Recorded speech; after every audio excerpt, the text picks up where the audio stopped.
혹시 조금만 걸어도 다리가 묵직하게 내려앉거나 오랫동안 걷고 싶은데 다리가 예전 같지 않은 경험을 하고 계신가요? 대부분 노화라고 생각하지만 이 변화는 하체 근육이 조용히 힘을 잃어가면서 몸의 균형, 보행 속도, 안정성이 함께 무너지는 흐름이 시작되는 것입니다. 오늘은 왜 걷기 능력이 약해지는지, 그리고 어떻게 그 능력을 되살릴 수 있는지 설명드리겠습니다. 첫 번째, 발은 작은 근육이 가장 먼저 힘을 잃는다. 우리는 발을 단순한 지지대처럼 생각하지만 발바닥에는 균형을 조절하는 미세한 근육들이 촘촘히 박혀 있습니다. 이 근육들은 지면의 변화를 즉각 감지하고 넘어지지 않도록 신호를 보내는 역할을 하는데, 문제는 나이가 들면 이 작은 근육들이 빠르게 약해진다는 점입니다.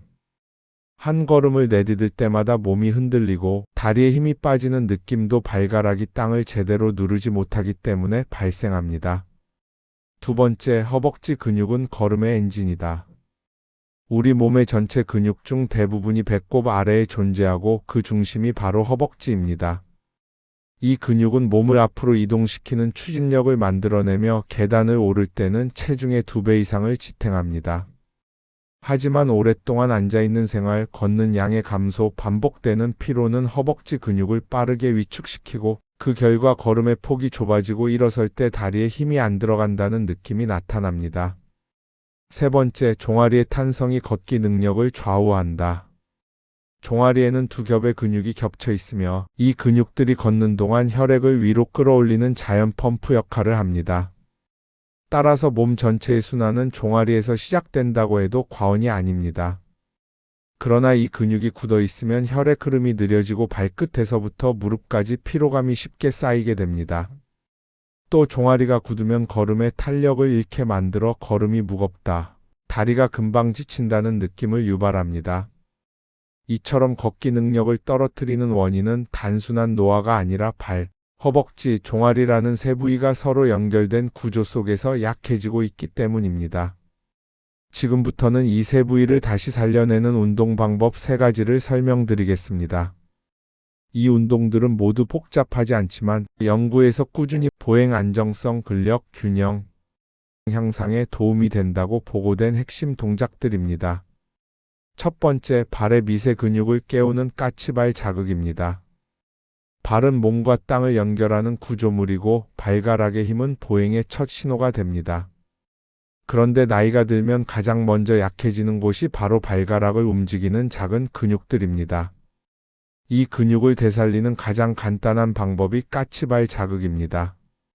하나, 5발가락을 모두 바닥에 붙인 채 뒤꿈치를 천천히 들어 올렸다가 내리는 동작. 이때 중요한 것은 속도가 아니라 발바닥 아래에서 근육이 깨어나는 느낌입니다.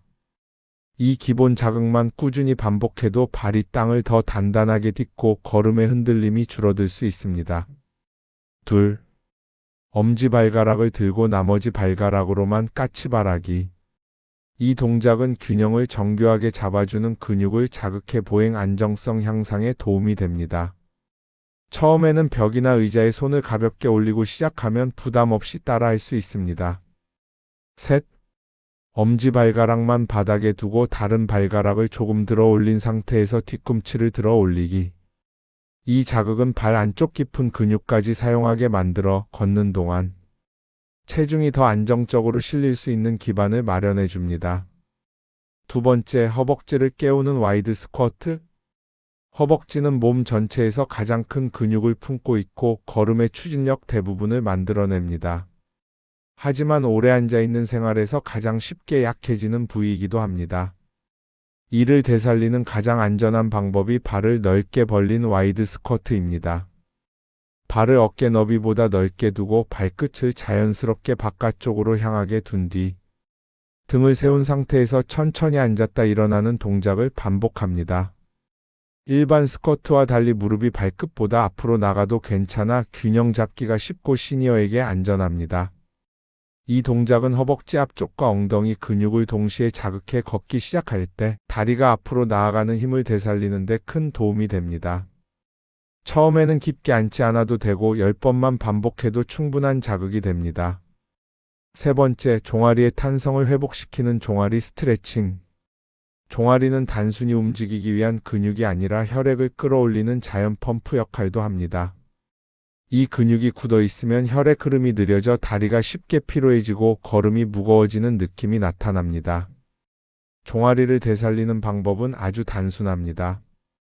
발 앞쪽을 턱이나 경사면에 올리고 뒤꿈치를 천천히 내려 종아리 뒤쪽이 길게 늘어나도록 합니다. 이때 근육이 당기는 느낌이 부드럽게 올라오면 제대로 하고 있는 것입니다. 이 스트레칭은 순환을 돕고 걸음에 필요한 탄성을 회복하는 데 중요한 역할을 합니다. 이처럼 까치발, 와이드 스쿼트, 종아리 스트레칭은 각각 발허벅지 종아리라는 핵심 축을 직접 깨워 하체 전체가 다시 걸음을 만들어내도록 돕는 기본 운동들입니다. 지금부터는 이 세 가지 운동을 일상 속에서 자연스럽게 이어붙여 실천할 수 있는 간단한 루틴을 설명드리겠습니다. 루틴의 목적은 오래 운동하는 것이 아니라 하루에 여러 번 짧고 정확한 자극을 반복해 하체 근육을 깨어 있도록 만드는 데 있습니다. 첫 번째, 아침에 몸을 깨우는 준비 동작. 잠을 자는 동안 발과 종아리는 거의 움직이지 않기 때문에 아침에는 균형 감각이 잠시 떨어지고 다리가 뻣뻣해질 수 있습니다. 이때 침대에서 일어난 직후 까치발 기본 동작을 10번만 반복하면 발바닥 근육이 금방 깨어납니다. 발가락이 바닥을 누르는 느낌을 회복하면 하루의 첫걸음이 훨씬 안정적으로 떠오릅니다. 두 번째, 외출 전 허벅지를 준비시키기. 현관에서 신발을 신기 전에 와이드 스쿼트를 깊지 않게 5번만 반복합니다.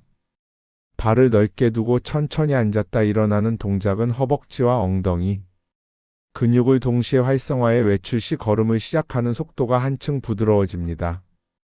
특히 허벅지 근육은 아침에 자극을 주는 것만으로도 하루 동안 보행 안정성을 유지하는 데 도움이 됩니다. 세 번째, 외출 중에도 가벼운 자극 주기. 버스를 기다릴 때나 엘리베이터를 타기 전 엄지발가락을 살짝 들고 까치발을 한두 번 반복해 보십시오. 짧은 동작이지만 발의 안쪽 근육이 즉시 반응하면서 균형을 잡는 능력이 조금씩 회복됩니다. 이처럼 이동 중 틈틈이 작은 자극을 주면 하체는 다음 동작을 준비한 상태로 유지됩니다. 네 번째, 집에 돌아온 뒤 종아리를 풀어주기. 하루 동안 종아리는 체중과 움직임을 반복적으로 받아 근육이 뭉치기 쉬운 부위입니다. 집에 들어오면 문지방이나 낮은 턱을 이용해 종아리를 천천히 늘려주면 발끝과 무릎 사이가 가볍게 풀리면서 하체 전체의 피로가 완화됩니다. 이 스트레칭은 순환을 회복하는 데 도움이 되고 다음날 걸음의 부담도 줄여줍니다. 다섯 번째, 잠들기 전 마무리 동작.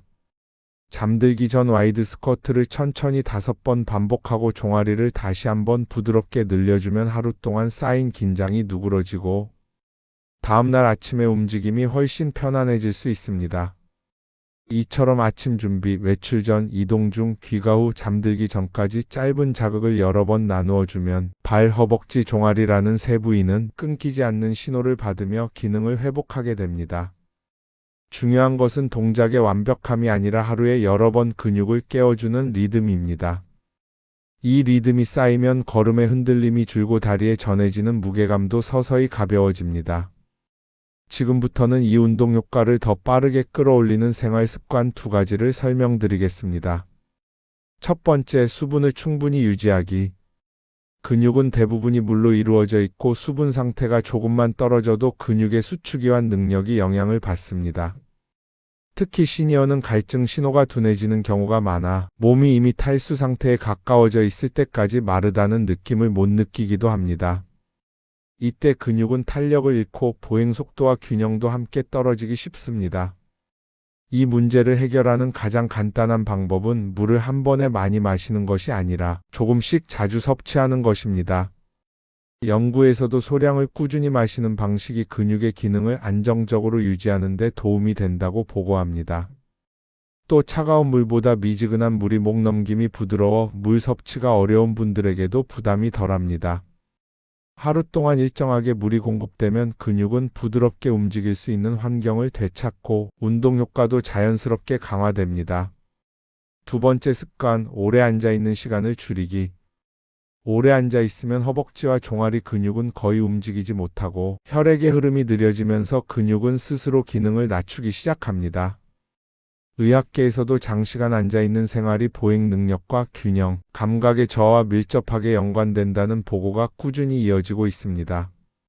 이를 해결하는 방법은 매우 단순합니다.